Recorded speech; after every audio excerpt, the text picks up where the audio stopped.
യേശു കർത്താവ് ഒരിക്കൽ ഒരു ഉപമ പറഞ്ഞു. ഒരു മനുഷ്യന് 100 ആടുണ്ട്. അതിൽ ഒരാട് തെറ്റിപ്പോയി. എന്നാൽ 99 ആടിനെയും അവിടെ വിറ്റിട്ട് ആ തെറ്റിപ്പോയ ആടിനെ തേടി പോകുന്ന നമ്മുടെ കർത്താവിൻ്റെ സ്നേഹം. നമ്മളിൽ പലപ്പോഴും പല ആൾക്കാർ തെറ്റിപ്പോകുന്ന ആൾക്കാരെ കുറിച്ച് കുറ്റം പറഞ്ഞ് അവരെ മാറ്റി നിർത്താറുണ്ട്. എന്നാൽ ദൈവത്തിൻ്റെ മനോഭാവം തെറ്റിപ്പോകുന്ന ആടിനെ ഓർത്ത് കരുണ കാണിക്കുന്ന ഒരു ദൈവം. ഇന്ന് പകൽക്കാലം നമുക്ക് ആരോടും ചിലപ്പോൾ തെറ്റ് ചെയ്യുന്ന ആൾക്കാരെ നമ്മൾ മാറ്റി നിർത്തി അവരോട് കരുണ കാണിക്കാതെ അവരെ കുറ്റപ്പെടുത്തുമ്പോൾ യേശു കർത്താവ് അവരോട് കരുണ കാണിച്ച് അവരെ തേടിപ്പോകും. 99 ആടിനെയും വിട്ടേച്ച് പോകുക എന്ന് പറഞ്ഞാൽ ആ ആടുകളോട് യേശു കർത്താവിന് സ്നേഹവും തെറ്റിപ്പോയ ആടിനോട് യേശു കർത്താവിന് കരുണയും.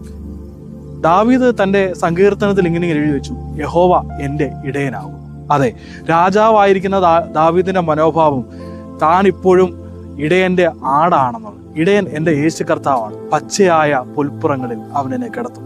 ജീവിതത്തിന്റെ കൂരിരുൾ താഴ്വരയുടെ അവസ്ഥകളൊക്കെ കടന്നു വന്നേക്കാം. പക്ഷെ ഒരു ഇടയൻ എനിക്കുണ്ട് എങ്കിൽ ഞാൻ എവിടെ തെറ്റിപ്പോയാലും ഏത് കൂരിളിന്റെ അവസ്ഥയിലാണെങ്കിലും ആ ഇടയൻ എന്നെ തേടി വരുമെന്നുള്ള ഒരു ഉറപ്പാണ് നമുക്ക് വേണ്ടത്. ഈ പകൽക്കാലം നമ്മുടെ ജീവിത സാഹചര്യങ്ങൾ പല ഇടങ്ങളിലും ഒരു പക്ഷേ നമുക്ക് വീഴ്ചകൾ സംഭവിച്ചേക്കാം, തെറ്റുപറ്റിയേക്കാം. ഭാരപ്പെടേണ്ട, നമുക്കൊരു ഇടയനുണ്ട്. യോഹന്നാന്റെ ലേഖനത്തിൽ ഇങ്ങനെ എഴുതി വെച്ചു, കുഞ്ഞുങ്ങളെ, പാപം ചെയ്യാതിരിക്കാൻ ഞാൻ ഇത് നിങ്ങൾക്ക് എഴുതുന്നു.